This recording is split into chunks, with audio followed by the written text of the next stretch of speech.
Okay, I see us on Facebook. We are ready to go. Let me just make sure. I'll get my questions from here. We're live. It's live. I see it. Okay. Oh, hello, Elvie. Greetings. Hello, everyone. Come on in. My name is Dr. Giavanni Washington, and I'm your Black Goddess Guide. I help women harvest the wisdom in their ancestral lineages so that they can create legacies of healing. And today I am here with Elvie Underwood, and we are going to discuss the magic of, we're going to explore the magic of faith and belief. And I'll let her introduce herself before I jump all the way in. Elvie. Hi, thank you, Dr. Giavanni, for allowing me to come and share. My name's Elvie Schooley on social media platforms. I'm Elvie Underwood. I am have a master's degree in social work administration. I am the executive director of a youth nonprofit that teaches through West African cultural arts, positive identity development, and social emotional skill sets. And my next evolution of my existence is I'm a holistic transformational coach for professional women of color. Ashe, Ashe. I can't wait to hear a little bit more about what that means. And, as you know, we start each month with one of the cards from the deck. And this month, it's holding space. And this is a baobab tree. And on the back of it, it said there is which you will find the baobab actually all over the continent of Africa. It says there's a Akan and Ewe proverb that I will not actually speak in its language because I'm not sure how it's pronounced, but it translates into wisdom is like a baobab tree. No one individual can embrace it. Similarly, no one person can hold all the burdens of this world. Perhaps you are carrying too much in this moment. The baobab reminds us that we must hold each other. And I love this card because I remember people, there's a lot of sort of jargon in the spiritual wellness space. And someone was like, well, what the hell do you mean when you say holding space? And I was like, I don't know. Let me think about it. And the hit I got was, oh, it means that I'm going to have faith until you have faith. And I'm going to believe until you believe. And ever since I've had that working definition, I feel very comfortable using this phrase because I know exactly what I'm doing when I'm saying it. And I just wonder I think you are I'm going to call you a professional space holder because in all of your iterations, you're holding space. And so I'm talking about that. What does holding space mean to you, Elvie? Well, it's definitely a deep, how do you say, an image, right, of being able to hold space. Initially, it begins with the individual holding space within themselves, for themselves, to be, do, dream, envision, whatever that may be. Okay. And I believe that until we can't really create and hold that space for others unless we hold it for ourselves. And yes, I liken it to faith because there's the component of believing in something that you've either prayed for or wished for or longed for, and just holding on to that idea that it's going to happen, it's going to come into fruition. And with myself, I do believe that I hold space not only for myself, but in the work that I do with children, I hold space for the future of humanity. Okay. And with the work that I do with professional women of color, I hold space for them to adopt this methodology and approach for healing and growing that will impact who they are, how they relate to one another, their families, and the broader community. Because if we can make a change there within ourselves, we can really affect the domino process of change in our families and communities, especially communities of color. You started off by saying that it's really, first of all, thank you for what you said. I think all of that is 100% on the money. And you started off by saying that we have to be able to hold space for ourselves first. And I want to know how, like, if someone asked you, how to do that. I'll give you an example of what I'm getting at here. Someone once said to me, you have to surrender. You have to surrender. And I was like, how do you surrender? And they said, imagine yourself holding a white flag, right? And as silly as that sound, it actually was it sort of unlocked something in me, and I was able to then surrender to whatever it was I was surrendering to. And so when someone says to you, how do I hold space for myself? Like, what are the steps or process that you explain to them so that they can, in fact, like, what needs to be in place for someone to hold space for themselves? Initially, you have to have a cognizant awareness that, one, you want to do that there is a change that you want to see inside of yourself. That's the beginning.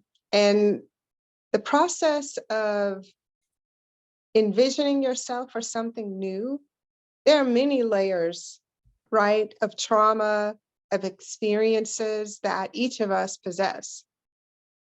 And what I advocate for is when we're in the process of wanting to change and grow, there's a methodology that will allow us to go through this process. We have to also envision, what is it that I want on the other side of that change that I want for myself? What is that going to look like? Yeah. So holding space for yourself is, one, acknowledging that there's something I want to work on, I need to work on. And then what is that going to look like when I get there? Because then you wouldn't know the end product if you got there, if you don't know where you're going to begin with. So that's what I believe is when I say holding space begins within the individual. I love that. I love that. It's I have a special relationship with belief. I think it's actually one of my superpowers, where I don't believe everything, but when I believe something, like, I will not be disabused of the notion, right? You cannot convince me that it's otherwise.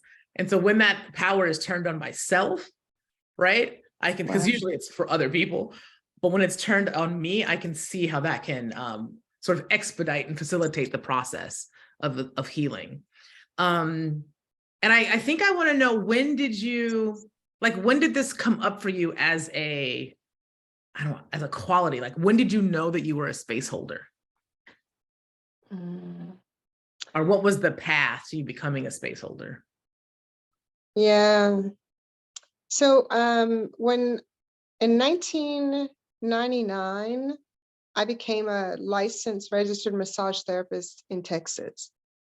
And before that, I worked in the field of physical therapy, and I love the science. I'm very much a nerd of trying to understand the dimensions of what makes us human beings. As a massage therapist, I began to really specialize in chronic pain and how chronic pain shows up. And there's also a relationship between our emotional instability with chronic pain. So how we think and feel about our experiences also impact how we feel physically. And as a massage therapist, the way I got to, in my mind, it was really how I got to love and nurture people. And so I would hold space with each of those clients, whatever time that I had with them, to be that vessel for nurturing, compassion, understanding. And it helped me to not only provide a service for them, but oftentimes I would walk away feeling like I was the one healed because of the exchange of energy. I went into that process as the person who was really deeply concerned. And on the other side of that was this transmission of energy that allowed for me to see myself as whole, and as a compassionate human being that is allowing this person to eat, if they want to grieve. I'm here holding this space for you through this process of your journey right now. And it was a game changer for me to realize that that was a gift I had. Yeah. And I'm deeply, have so much gratitude for those 12 years that I practiced that, and decided one day, I mean, literally in one day, I just said, it's time for me now to go back to school and get my education, because I can no longer use my physical body in service in this way, because it can be energetically, a lot. And Yeah. so I transmuted that and changed myself to this, educated woman who could understand what I was really doing from a perspective of how to really help people like transform their lives. So I have two questions now. So I want to Okay. talk about the transforming of the lives of women, but I also want to talk about this other piece, which is you mentioned about you getting physically tired, or physically drained from doing the hands-on work.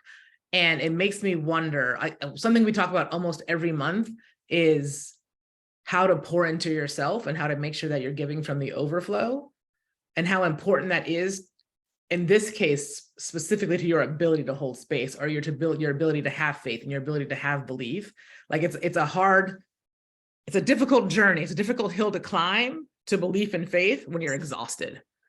Right. And so what are the things that you do to take care of yourself and to pour into yourself so that you are giving from overflow? Oh, this is my favorite. I love that.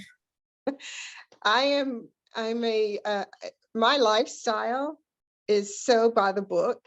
And some people may think, well, she just probably doesn't have a whole lot of fun. That's not the case. On a daily basis, the amount of energy that I get from my activities, whether it be working in the garden, nature, going to the gym, dancing, drumming. One, I feed myself energetically and spiritually in that way. I have been super cognizant of what I eat since I was in my 30s, and I'm not going to tell you how old I am now. But the other part of that is I too receive body work. And even as a massage therapist, I had my own massage therapist, because you cannot give what you don't possess. You can't keep dipping out of the well of your being and helping other people if you are not replenishing your well. Yeah, Ashe. And the other piece is my nightly routine. I do not care if I come in at 1 o'clock in the morning from a concert. I take a bath and I do yoga. And I have my time where I meditate and I center myself. And this has been my lifestyle for 20 plus years. Hmm. And it has helped me to realize that this process of continuous growth and expansion, it's normal for us as human beings. It's not an anomaly. Right. It's normal, but we have to become aware of what's needed to feed us to continue to want to grow. Does that help answer your question in that way? Totally. I think it's really important. This is one of those things I don't think we can overstate. I think people need to hear that, we were talking about last week how rest is not revolutionary, right? It is a requirement. It is something that we need to do in order to go and do the revolutionary work. Rest is, and we cannot overstate how important rest and self-care and really pouring into ourselves and getting ourselves to overflow. I think that's a much better way of saying it than self-care, because I think self-care has just become like a buzzword, but we really need to be fully resourced before we go and hold space for other people. And there's something happening in the comments. Let me see. Oh, Denise says she considers holding space. she equates it to metaphorically and sometimes physically creating a container of freedom. I love that. A safe creator of freedom. Okay, I love that. And it's, I know to me is all about the rest and taking care of herself. Like when you use your body, you said you got to feed, you got to heal, take care of that body. But the same is with any part of you, your mind, your body, your soul. When you have to, like you said, you said it, and then Venus Opal Reese, I heard Venus Opal Reese say this, Dr. Venus Opal Reese many years ago. She said, you can't ask people for what they don't have. Right? You cannot expect, and she was talking about sort of psychological support or emotional support, but it applies in all aspects, right? You can't give what you don't have. And if you're expecting yourself to go and hold space for others, you absolutely have to have that capacity for yourself and to get yourself to be fully resourced and give from overflow. I just don't think we can overstate it. I think I'm going to just keep harping on it. People need to hear it. Like I feel like a lot of people need permission to get the resources they need to just get to neutral. You know what I mean? Forget overflow, but just to neutral. But we really want to be here. So that's why I'm always asking this question. So thank you for thank you for indulging me about the rest and the overflow. And then the other question was about the transformation. So talk to me about the transformations and that women have working with you, and where, and like, well, women and the children, right? And what are the avenues through which it's happening? So you've got, I know, the land, you've got Drum the Program, and then you have a new endeavor. So let's talk about all the things. Okay, so Drum the Program is a 501c3 nonprofit. It's drumtheprogram.org for all of those of you who would like to make a contribution. I love it. Because all of our work with children is free. We do after school programming twice a year here in Montevallo, Alabama. And then one week in the summer, we have a full immersive West African cultural arts summer camp for youth. And this year we served 32 kids, and they come in at 8:30 in the morning and they're here till 5:30. The camp is geared towards a performance for families and friends at the end of the week. So the kids are learning West African drum, dance. This year we incorporated capoeira, gardening, visual arts, creative writing, and song. So we divide the kids up, right, into age groups. Ages 8 to 12 are in one group, and then 8 to 11, and then 12 to 16 are in a different group. And so they travel through these workshops each day, and with professional teachers who are amazing. I'm so thankful to the people who love the work that Drum the Program is doing, because they come and they bring their art, and then they infuse this into these kids who are vulnerable in this area. They don't normally have access to art. And I know the power of art to change in how you see yourself, how you see your voice, how you see your ability to navigate this world in your own individual uniqueness.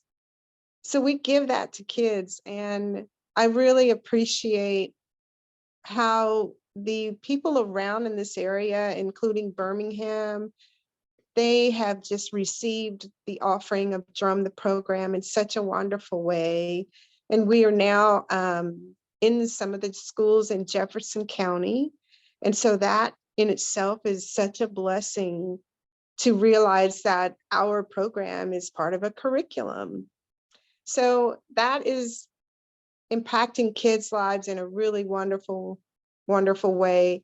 Ultimately, what we build with kids is a positive sense of self through community, through art, and through social emotional skills that give them a voice, give them opportunity to share space with each other and feel like they belong.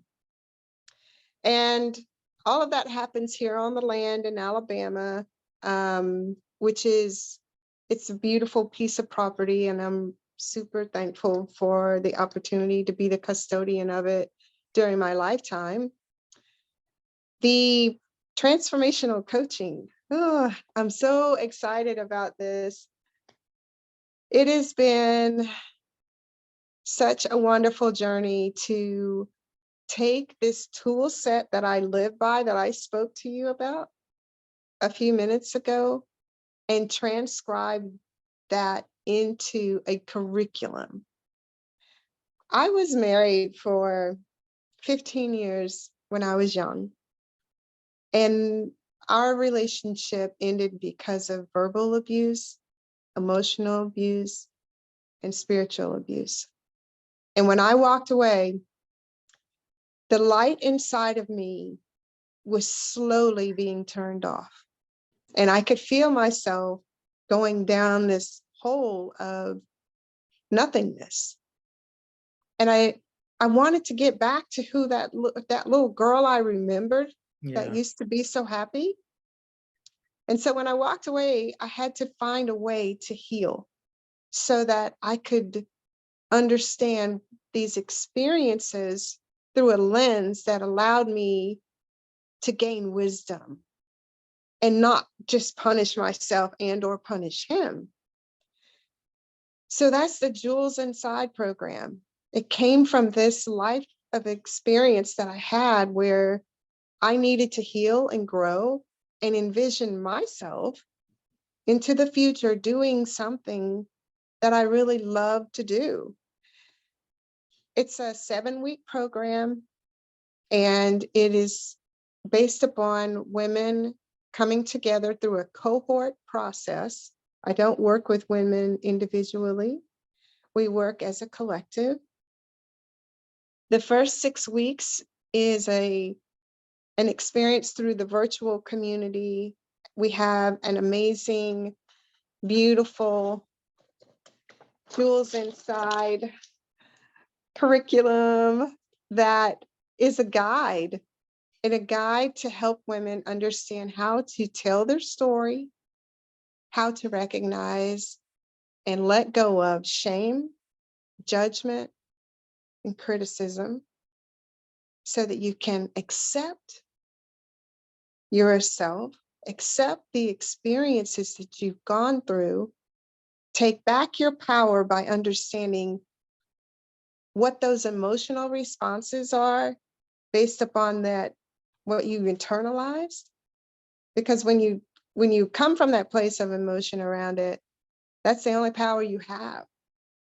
But it doesn't need to be what greets other sisters and the world. And the end product is we all provide each other with accountability for the person that you say you want to be. And we help you hold to that, to hold space to help you get to that place where you are manifesting what it is that you want to see different in your life. And this 7-week process is the curriculum, and to be able to sign up and join the first cohort will take place at the first of the year. People can follow me on Instagram at the Jewels Inside, or they can follow my personal Elvie Underwood on Instagram to find out more. The 7th week is an in-person retreat. Mm-hmm. And that will take place, the initial cohort retreat will take place here in Alabama, where you'll have catered meals, yoga, meditation, vision boards, journaling, self-care, moments where you can talk with these women who have supported you through this journey and connect. And the end product of that is a network of women who have also made conscious decisions for change. And that will allow for you to reach inside of that network for ideas, for support that will help you through your own journey, improve your relations with your family, and ultimately, what is it that our African American community needs?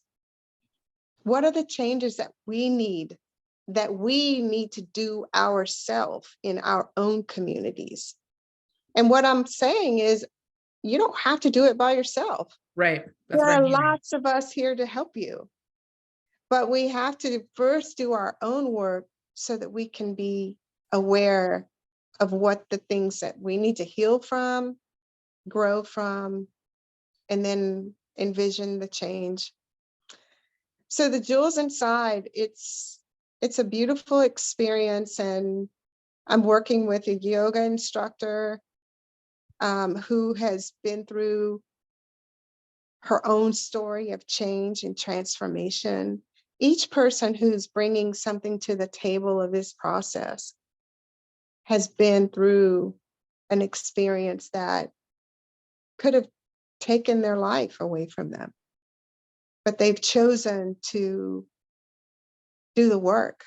And I encourage all of my sisters out there, because Doc, what we did was we interviewed 50 women before I began this project to understand the need of the African American community and the African American woman, to understand what it is that, why is it that some of us sisters greet each other in a way that doesn't say, I see you, that we have to have this guard up.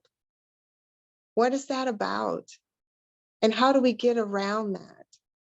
So in listening to what the audience had to say about it, I developed the curriculum for the jewels inside. And ultimately, what it will improve is communication skills.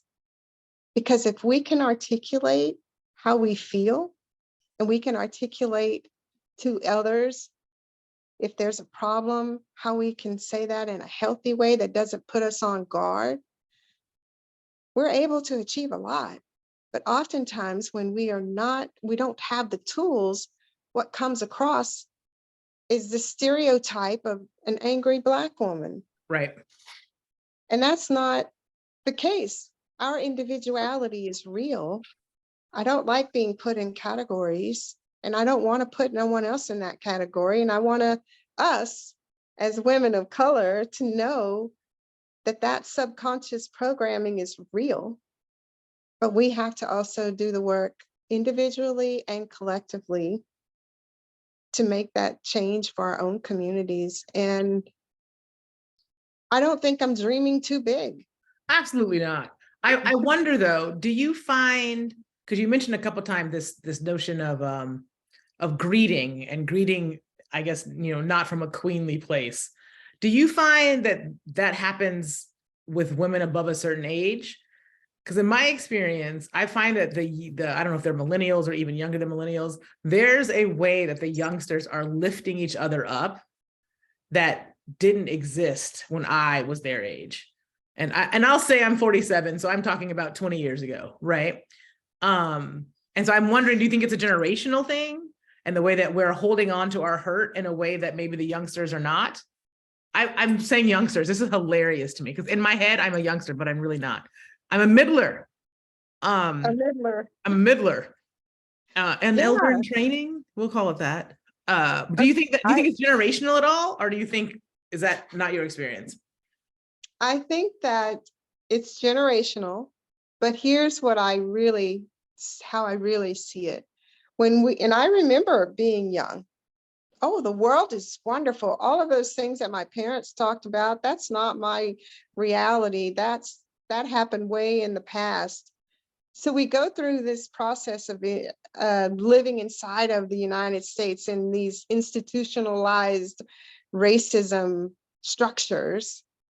And it's all great. And when you're young, you have these rose-colored glasses on.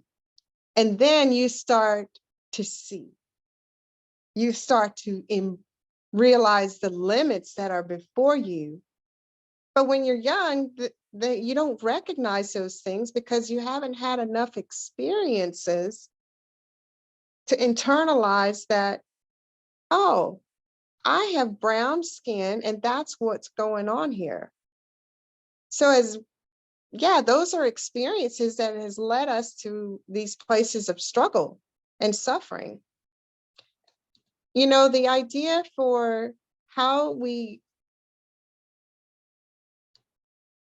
gather and how we internalize images of brown bodies as danger is real. And that's from the media. I mean, it's proven scientifically over and 100%. over again. Absolutely. Yeah. So if we could turn the TV off and stop being fed negative images and realize that that's not those images that are bad, they belong to me too. They belong to all of us. It's a disjustice, it's an injustice to every person, Black or white, that the media creates this idea that we need to be separate. So individually, we've got to undo that internalized negative view of what brown bodies represent, especially this idea of fear. And collectively, we have to say, well, what do we want to live? What is the society we want to live in the future? I know what I want to, how I want to live in the future and the world and what I want it to look like. But we have to be aware that there is images out there that are targeting us that says, you should be fearful of this brown skinned guy because I have been in places like recently I was in the coast in Alabama and the television was on, the news. There were 6 to 8 stories of murder, drugs, arrest, or whatever. Now I know that Black people only represent a certain percentage in the population in that area, but they represented 75% of the stories. It blew my mind. And my heart goes out to all of us, not just Black people or white people. My heart goes out to all of us that we have to fight back to just get along. Well, it's When Black death porn, right? There's an onslaught of media from as long as there's been media in the States about that has created a fear around the Black body, particularly the Black male body, right? And we are so accustomed to seeing violence done against Black people, whether it's Black on Black or white on Black or police on Black. We think it's normal. We think that's how Black bodies are supposed to be treated. And that's actually the thrust behind the first step, was just that it's like, we need something to combat what I'm calling Black death porn. Like, this should not be normal, right? That's We have right. other experiences. We have other stories. In fact, most of our experiences and stories are something else, right? Yeah. But we're so focused on the dehumanization since slavery, right? That's the whole of the Black experience, the Black historical experience, and it's just not true. It's not accurate. It's No, not accurate. absolutely not. No, I love it. No, full stop. No, you know, I have not owned, and I'll say this, I have not owned a cable network television since 1999. I disconnected from it because I became aware that the image that I didn't like was my own. That was the most painful moment in my process of my own transformation, was to be able to look in the mirror at myself and say that I loved myself unconditionally. What happened? How did I get there? And I think that, and I know that media was part of the problem. 100%. So what we feed our mind is definitely what we become. So I chose to disconnect, and it changed my life because I've given birth to myself and over in a way that allows me to see all of the wonderful things in the way in which I provide love to myself and others that makes the world a better place. Ashe. No, I love it. And this is why, so here's what I'm here. I'm going to sort of recap what we've been saying. And from the lens of faith and belief. So we have to have faith and belief in ourselves first and our own healing capacities, right? And our ability to heal ourselves. And then we can turn the healing capacities or the faith and belief to holding space for other folks, which ultimately will lead all of us to holding space for the change we want to see in the world. That's right. Right. That's The world right. can't change unless we change. And as the person, if we go back down to the beginning of that trajectory, as the person who's having faith and belief in my own healing capacities, I have to also have faith and belief that the people and the society can change, right? So there's like 4 levels of faith and belief going on here. I like to make things complicated. No, but 4 I'm right levels. there with you. Do you know what I mean? But you have to, it takes, and which requires us really to take care of ourselves to sustain that level and that sort of, I don't know, magnitude, longitude, sort of distance. I don't know what the word is, but to have faith and belief for that amount of change. It's possible. Totally. It's possible. Think about the And in community, resiliency of it's our easier. ancestors. Say Go again? ahead. No, say again. The resiliency of our ancestors who did it. They envisioned where we are. We didn't just get here. Right. Millennials, they think that, oh, that's all in the past. Yeah, but the ancestors' sacrifices are real. We can't just negate that and say, oh, well, that's all in the past. Maybe, but it's in the present that we're able to interrupt generational trauma by choosing to think and act differently. And that changes our behavior and how we operate in this world, especially within our own communities. So I'm hopeful. I'm a dreamer. I know I love all of this. Let me see if there's anything else. Is there anything else? Well, let's see. So we're sort of approaching time. So if I were to ask you, this is sort of what I ask all the people, all the guests. What are your final words or final thoughts on faith and belief? Like what do you want to leave our audience with today?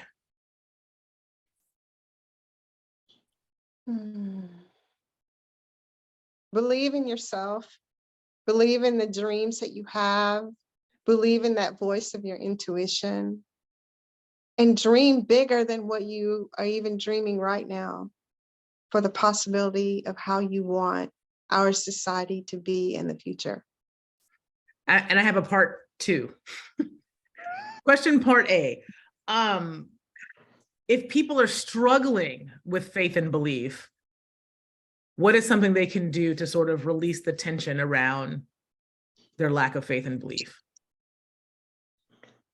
Breathe. Okay. Breathe. Okay. It's all in the breath and being present in the moment. Ashe. Don't get past the moment that's in front of you. Oh, I love that. Don't get past. That is almost as good as the white flag. Don't get past the moment that's in front of you. Okay, we're going to write that in the description. Don't get past the moment that's in front of you. I love that. So Elvie, what I'm going to invite you to do is drop all your contact information into the description where this live is so people can contact you. And tell us again when your dates are for your upcoming in the Jewel Inside program. When can people start applying? She drops in December. And the first cohort, after, you know how people make that year, first of the year commitment to change. Well, I'm going to support you through your process of change. Ashe. Okay. Yeah. Okay. So we're in the comment, I'm not sure where you want me to put this information. Oh, when we get off, you can put it in. It'll be on my page. The live will be on my page, and just drop it in the comments. Okay. It's been a pleasure. Thank you so much. Thank you so much for coming. It's just, it's really interesting. I was thinking, I met you probably 10 years ago at Ferretta, right? In African dance camp. That's right. And my child was 2, I think, and was trying to tie his shoes. That's what I remember. But if I had tried to have this conversation with you then, you might have been ready, but I was nowhere near. Right. And so I'm just thinking about the growth and development that happens in a decade and how we are now here having this conversation and you're about to, launch this first retreat and how just, I don't know. I think drumming certainly saves lives and it definitely put me on this trajectory. And I'm assuming it put you on your trajectory. And so I'm grateful to the drum and I'm grateful to, I get time, right, for development. And thank you for like staying in the orbit, right? Yeah, and Here thank we you are. for the amazing work that you are doing. When I saw the goddess deck, I saw one image and that was this card, and I knew it was you. Instantly, I said, oh, she's done something big.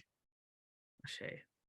It's beautiful, and I love the work that you're doing. You keep doing it for us, keep bringing us forward as brown women who have power. Ashe. And I am so honored to be a part of this. Ashe. Asheo. And deck number 2 comes out next year. We're ready. We're ready. Thank you so much, Elvie. Thank you all for listening today. I am Dr. Giavanni Washington, and this is the 11th Black Goddess Live, and we will see you next month.